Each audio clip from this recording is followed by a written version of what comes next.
Muchas felicidades.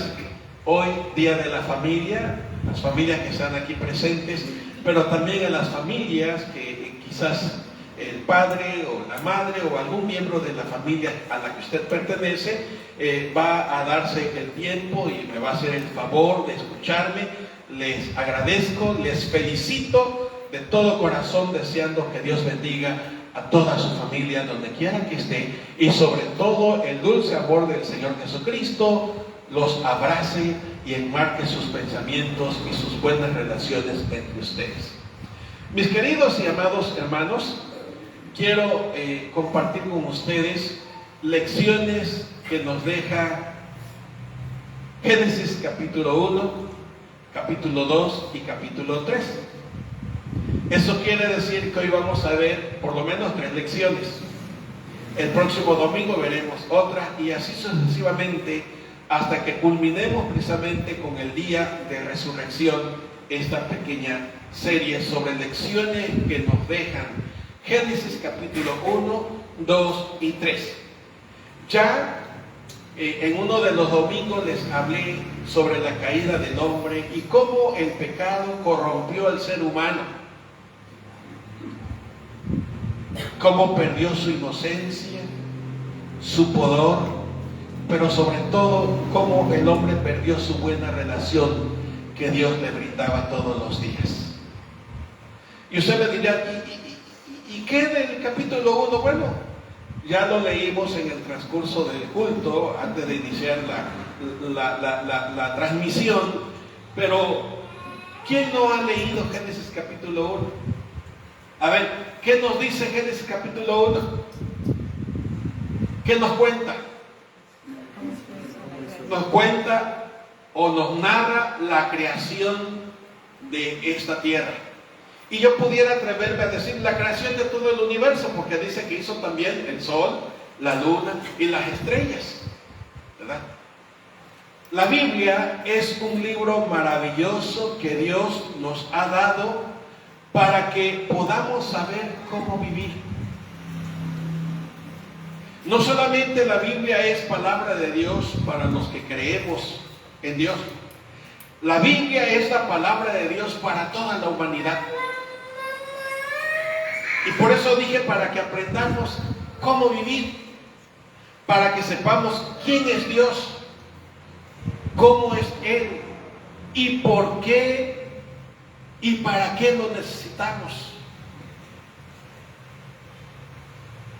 En la Biblia encontramos indicaciones divinas de cómo llevarnos bien con Dios, cómo llevarnos bien los unos con los otros, cómo debemos de tratarnos como familia, cómo los padres deben educar a sus hijos, cómo los hijos deben de honrar a sus padres. Por eso dije, la Biblia es un libro maravilloso que Dios nos ha dado para que podamos saber cómo vivir y cómo disfrutar la vida.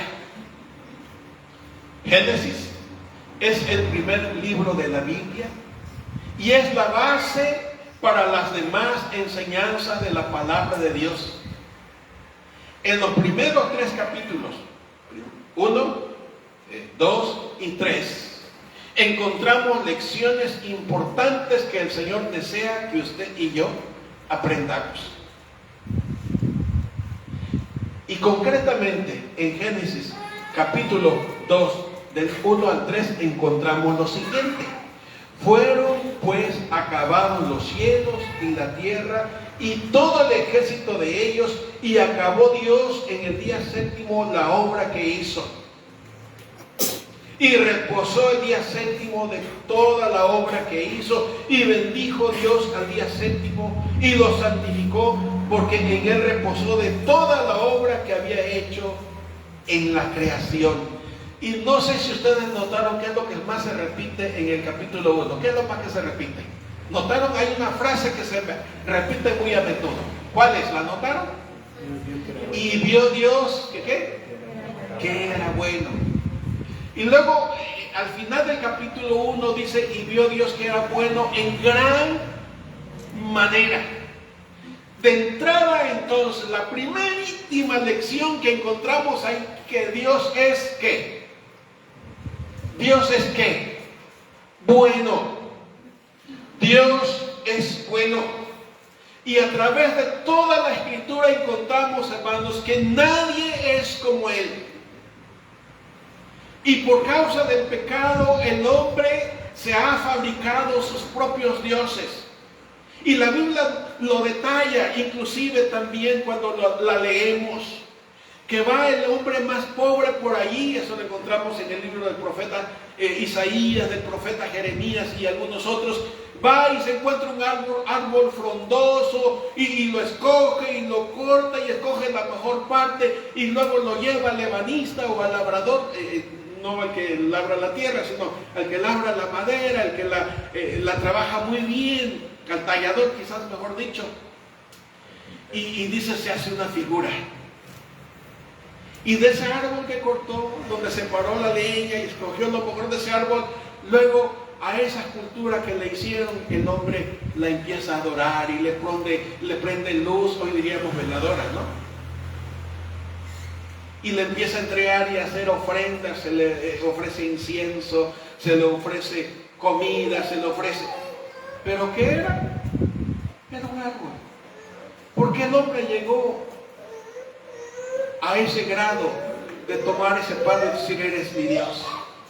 O quizás barro y hacen una figura y luego la cosen. Una vez que ya está cocida esa figura, bien le pongan ojos y bocas, nariz y brazos. Pero ¿qué dice la Biblia al respecto?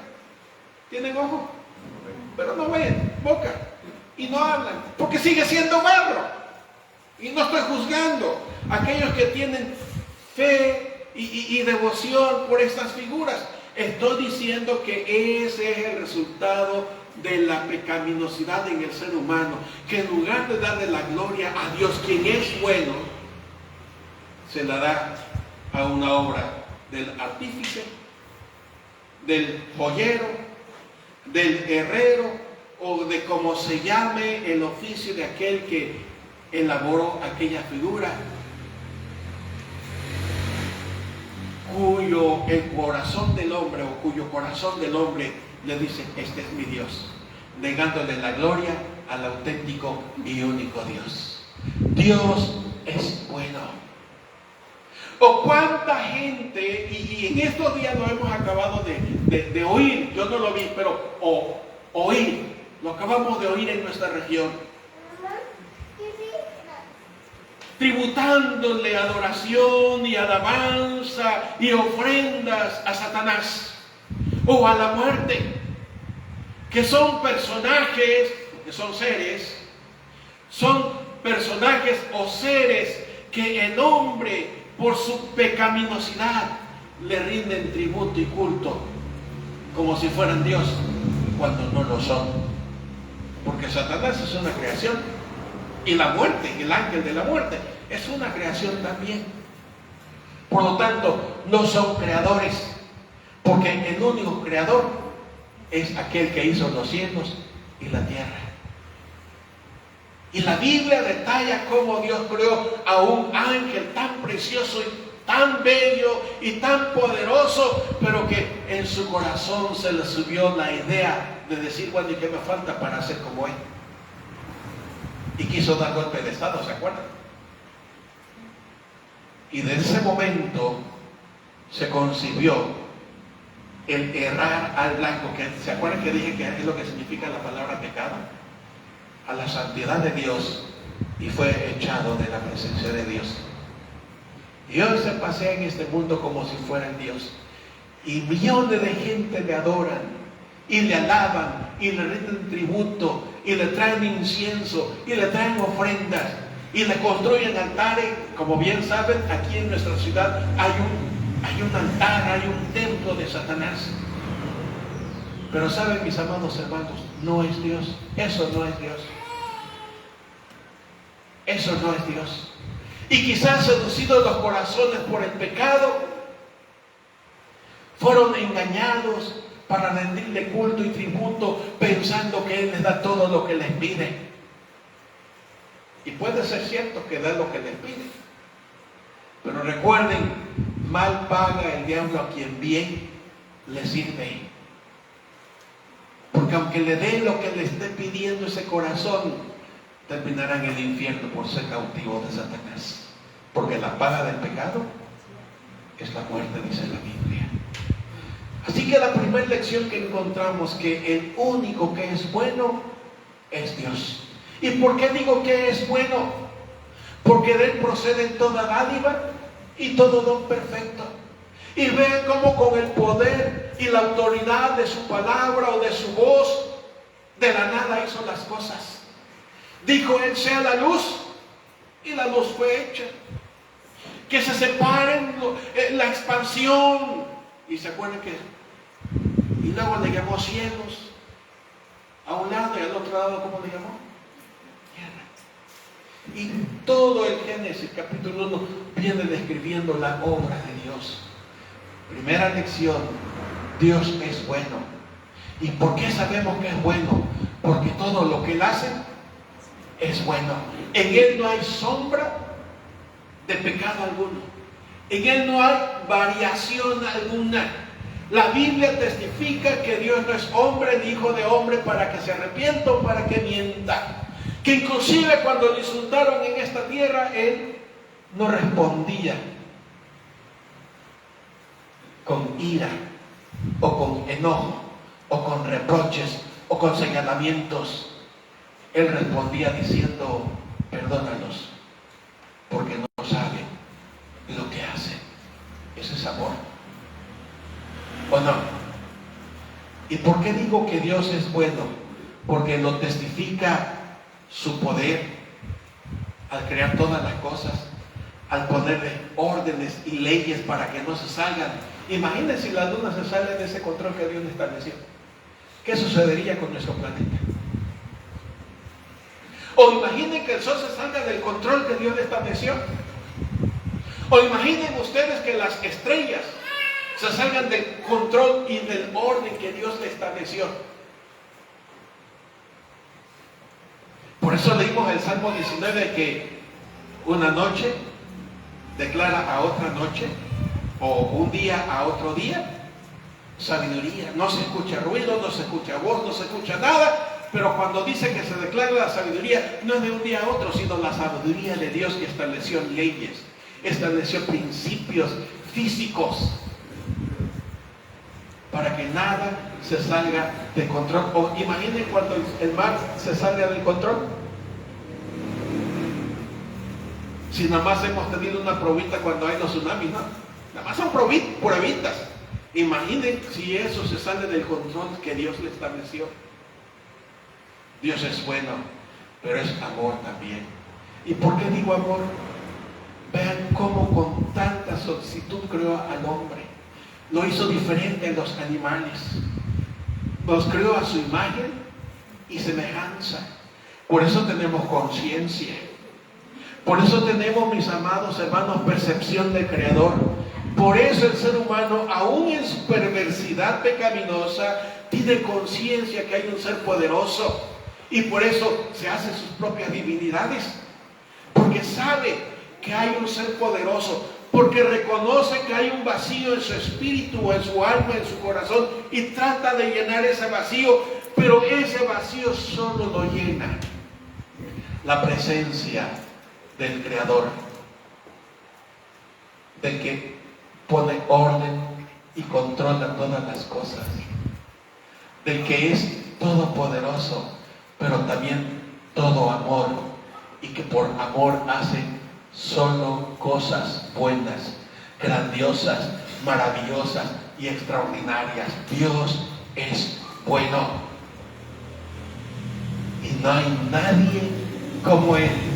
Por eso leemos en el transcurso de las Escrituras: mirad a mí y sed salvos todos los términos de la tierra, porque soy Dios y no hay más. Isaías capítulo 45, versículo 22. Segunda lección, hermanos: Dios es santo. Después de que creó todo, con sabiduría, con poder, con amor, con orden, Y me faltaron muchas cosas que decir, por supuesto, no estoy agotando el tema. Estoy dando algunos elementos para que podamos ver la bondad de Dios, porque estoy diciendo que Dios es bueno. Desde un principio se enmarca así en la Escritura, Dios es bueno, porque todo lo que Él hace es bueno. Inclusive damos testimonio de la creación del ser humano. Pero en segundo lugar encontramos que Dios es santo. ¿Por qué digo que Dios es santo? Porque en el capítulo 2, luego, después de que creó todas las cosas, ¿qué fue lo que hace? Santificar un día en específico. La palabra sábado lo único que significa es reposo. Y en efecto es el séptimo día. Y por eso algunas agrupaciones adoran y alaban a Dios en el séptimo día. Yo no estoy aquí para juzgar ni para cuestionar que están bien, que están mal. A la luz de la palabra de Dios, encontramos, hermanos, que todos los días son de reposo espiritual delante de Dios.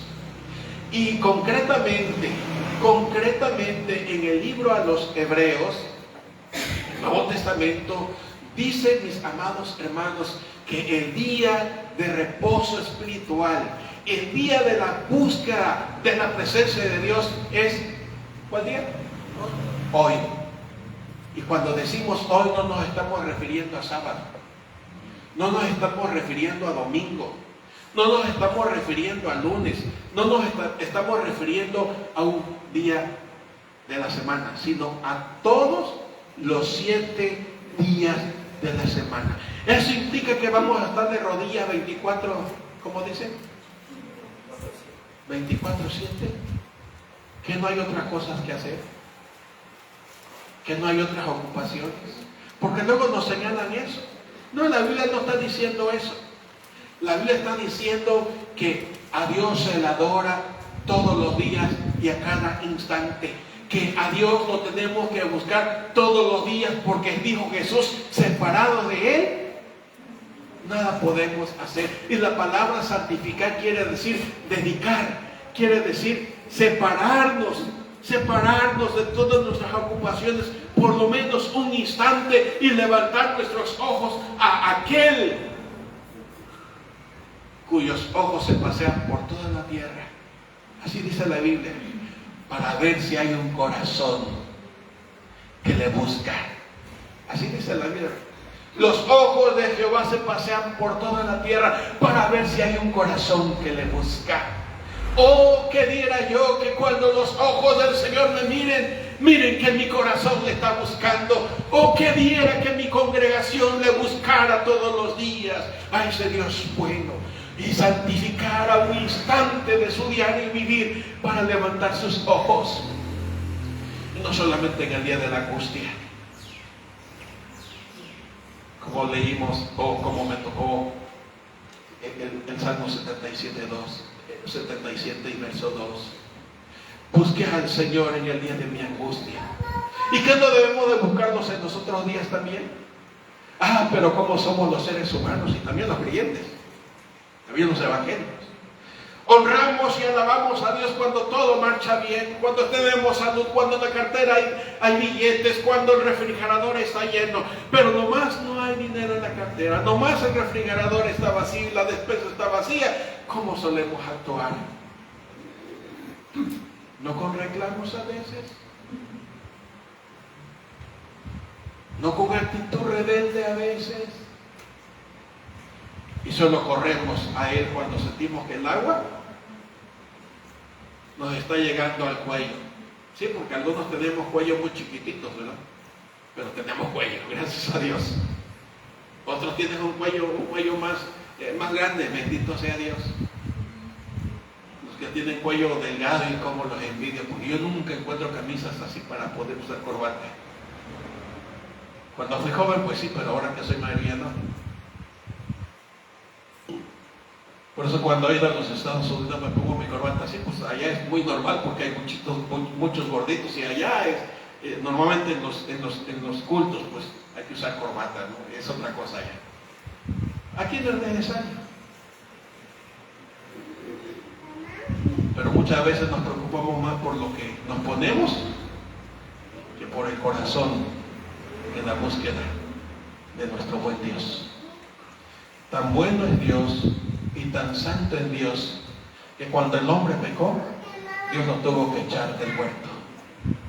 Cuando el hombre le desobedeció junto con su esposa, tuvo que cubrirlos por la vergüenza que pasaban.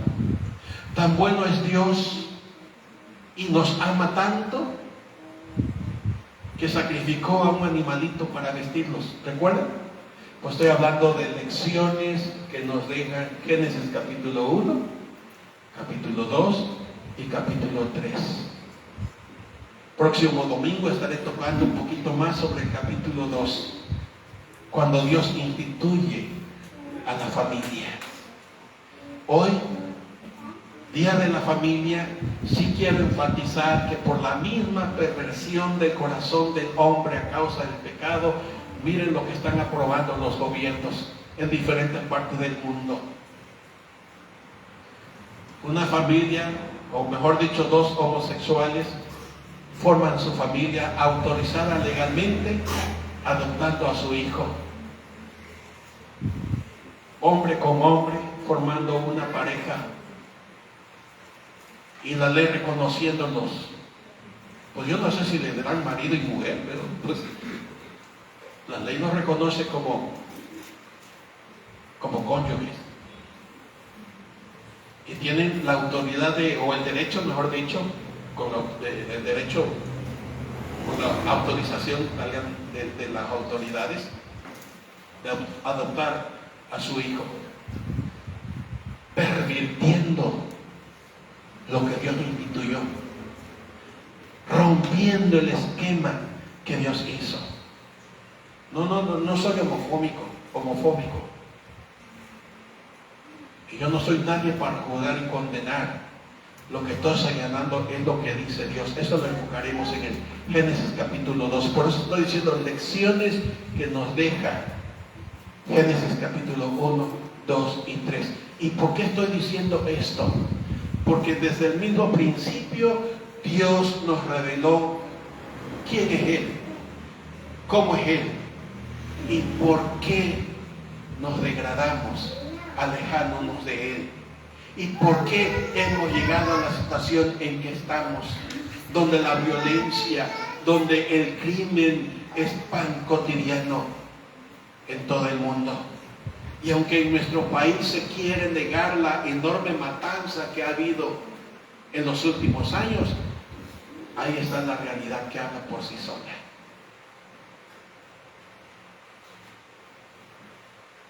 Dios creando con bondad al hombre.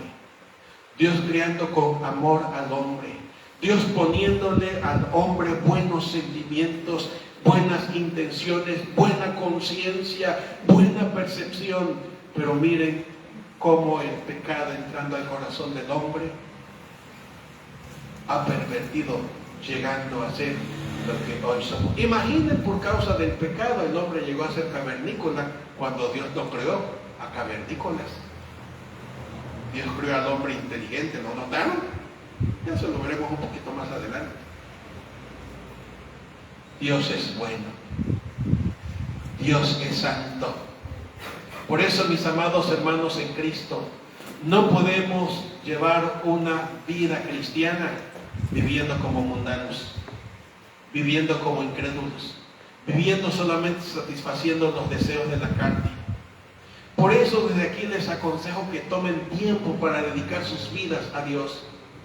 Dejemos la vanidad de la vida. Dejemos la pecaminosidad que a veces permitimos que gobierne nuestro ser y nos aleja del Señor sin darnos cuenta. Por eso los templos se están cerrando. Por eso, como dijo mi esposa en el transcurso del culto, templos grandes y hermosos, congregaciones cristianas lindas, desaparecieron en el pasado. Y aquí nomás, en la ciudad de Acayucan, no tan lejos, a 2 horas de aquí, una iglesia que nosotros conocimos, grande, bonita, con más de 100 personas, hoy está abandonada en la maleza, sus puertas cerradas, no queda nadie. Los creyentes que nosotros conocimos, muchos de ellos fallecieron. pero se perdió el temor a Dios. Se dejó de ver la bondad de Dios. Se dejó de ver el inmenso amor que Dios nos tiene. Y Dios decidió quitar el candelero. Mi esposa dijo que cada congregación era un candelero. Eso nos enseña Apocalipsis capítulo 2 y capítulo 3. Y ahí nos dice el Señor con tanto amor, con tanta bondad, con tanta santidad. Si no te arrepientes de eso, le va diciendo a las iglesias. Y a una les dice, si no te arrepientes y vuelves a las primeras obras del principio, vendré pronto a ti y quitaré el candelero. Eso se lo dice a la iglesia de Éfeso. Y ¿saben? La iglesia de Éfeso desapareció. Y la Biblia testifica cómo era de poderosa la iglesia de los Efesios. La Biblia testifica cómo era de unida en amor, en santidad y entrega. Pero cuando eso desapareció de los corazones de los creyentes, Dios se ausentó de esa congregación.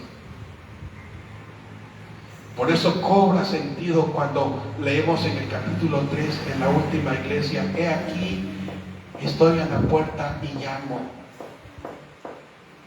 Es inadmisible que la iglesia sea un club social hoy, o una pasarela de modas,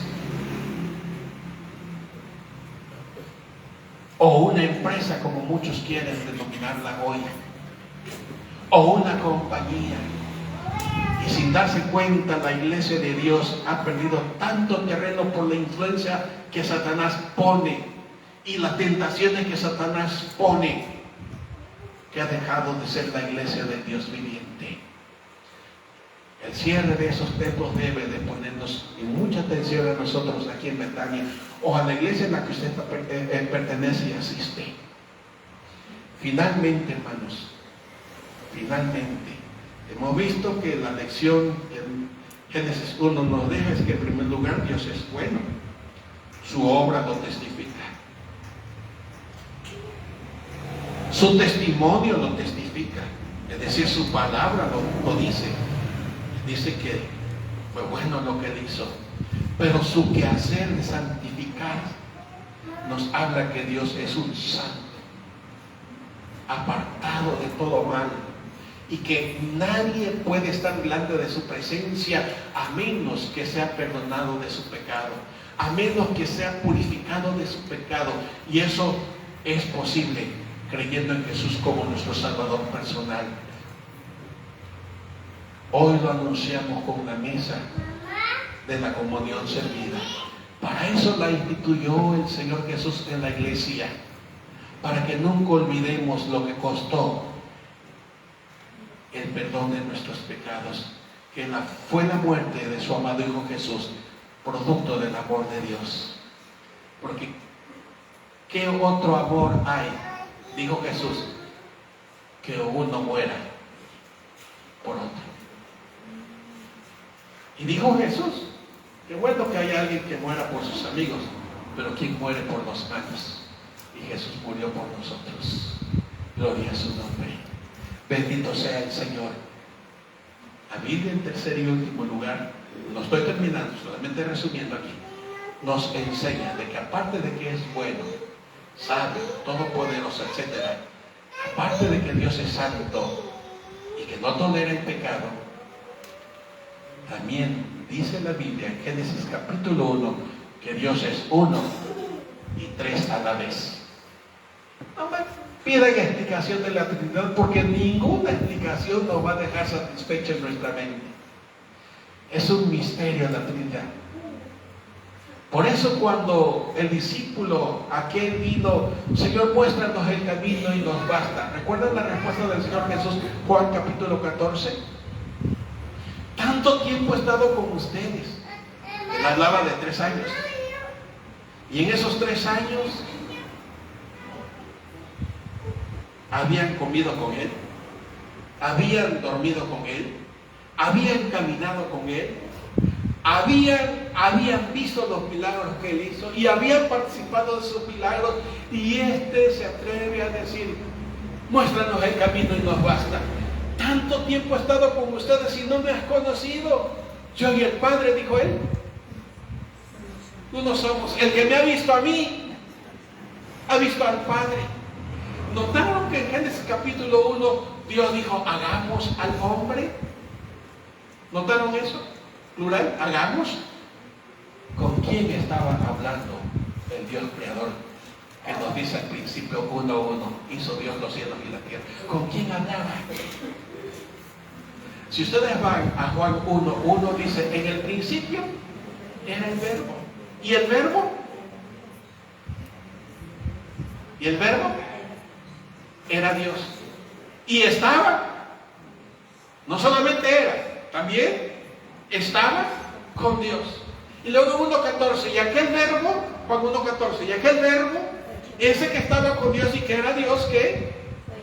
Fue hecho carne y habitó entre nosotros y vimos su gloria como la del Padre, o sea, como la del unigénito del Padre, lleno de gracia y ¿qué? Y de verdad. Entonces, el testimonio de la Biblia nos dice que Dios es Dios uno, pero a la vez tres. No me pidan explicación porque ningún científico, ningún teólogo les va a dejar satisfecho en su mente. Esto es un misterio que se tiene que recibir por fe. La Biblia lo da por sentado, la Biblia lo da por hecho. Y si la Biblia es la palabra de Dios, no me toca juzgar ni cuestionar. ¿Qué me toca? Creer. ¿Y cuál es la evidencia de que creo? Obedecer. Mis amados y queridos hermanos, Dios es un ser sabio, espiritual, todopoderoso, lleno de gracia y lleno de vida, porque Él es el que origina la vida. ¿Lo notaron? ¿Qué lecciones más preciosas para honrar y adorar a Dios? ¿Cómo darle mi respeto a alguien que no es Dios? Sea de barro, sea de piedras preciosas, sea de árbol, sea de oro o de plata o de hierro. ¿Cómo darle mi respeto a la creación hecha de manos de hombre? ¿Por qué no darle la honra y la gloria a aquel que es único, sabio y todopoderoso, y que la Biblia declara es bueno? Porque lo que Él hace es bueno. Con ese sencillo mensaje les inicio esta serie de lecciones que nos deja el libro de Génesis. Próximo domingo, lecciones que nos dejan Génesis 1, 2 y 3, parte 2. Dios les bendiga.